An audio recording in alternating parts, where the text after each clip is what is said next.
I think like a lot of people, I was struck yesterday by the contrast between John Podesta, who dismissed vouchers as a distraction, and Condi Rice and Joel Klein, who said it would be their first tool for school reform. You had a whole menu of interventions, one of which was school choice. Do you have either anecdotal evidence or hard data that suggests school choice is a distraction or an essential component of reform? As a matter of fact, I do.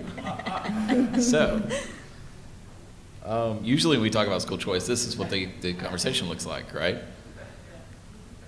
You know, that big one there could be school vouchers, and one of those with a site, maybe a cyber schools now, and it's like, yeek, this is going to destroy public education, oh my God, right? Well, let me just real quickly to address directly your point, let's talk about the McKay Scholarship Program. It's the first of its kind. It's the biggest school voucher program in the country. It is only for children with disabilities. And basically the way it works is, you know, a student can basically apply to the state of Florida and say, you know what, I'm not happy with the level of education my child with a disability is getting in their public school. I would like a McKay Scholarship to go to a private or public school of my choice, okay? Now,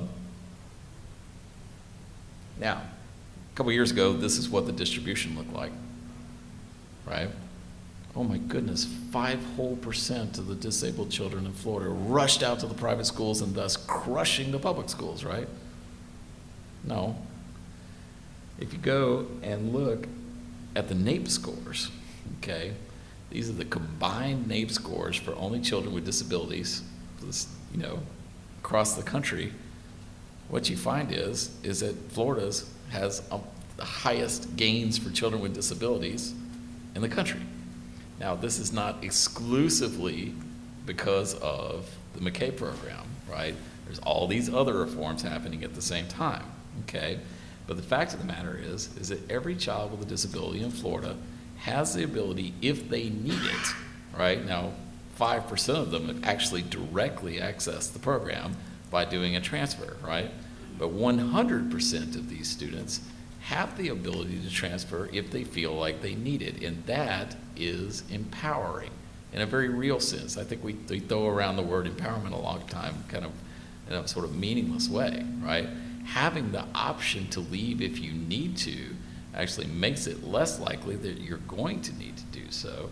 We see remarkable academic improvement among some of the very most disadvantaged students in the entire public school system. These are public school gains, okay?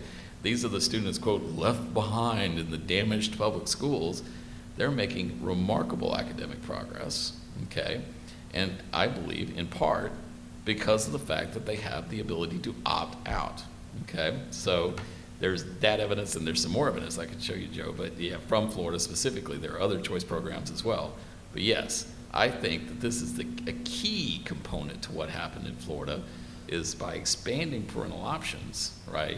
You give people the option to not only to opt out of a bad situation, but also to match the individual needs of their child with a school that happens to meet them, right? Whether that's a charter school, through a digital, you know, or private school or whatever, okay? So Florida's done more in private school choice than any other state. There's zero evidence to suggest that it has in any way damaged the public school system at all.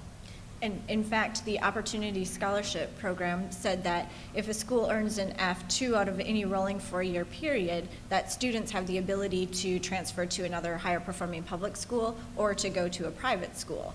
And what we found is it was struck down by a constitutional amendment in 2006, and we did comparison analysis. We had some guys from Harvard and some guys from the Manhattan Institute look at what the impact of competition and choice has on student performance.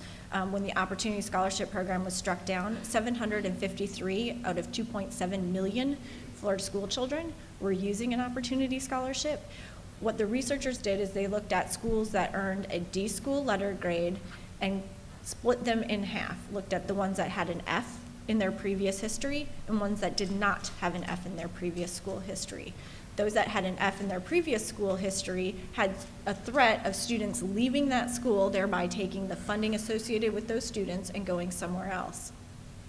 The schools with an F in their school history, the D schools that had an F in their school history, had a much higher increase in the developmental scale score of students that were at that D school than the schools that did not have an F in their school history. And it was a 9 or a 10-point difference. When that opportunity scholarship was taken out, they did the same comparative analysis and found absolutely no difference in those students' scores. So the whole premise is, even though there's choice, not that many people are taking advantage of it, but it's doing more to help improve the schools in which the students stay, as well as providing choice for parents to believe that they have a better option for their student. And so far and away, we can provide research study after research study with Florida data that demonstrates that choice does make a difference in student performance, and not just for the students who opt for the choice, but also for everybody else that sticks around in those public schools.